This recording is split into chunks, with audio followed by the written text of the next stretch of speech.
Officer Harold Kenworthy stands next to Mooresville Police Department's first patrol car, purchased in May 1953.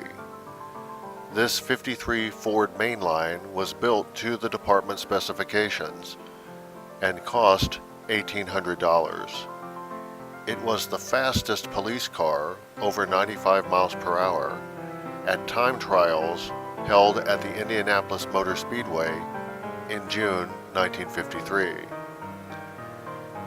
In this September 25, 1959 photograph, Mooresville police officers stand beside a newer patrol car. Gray Brothers Restaurant appears in the background.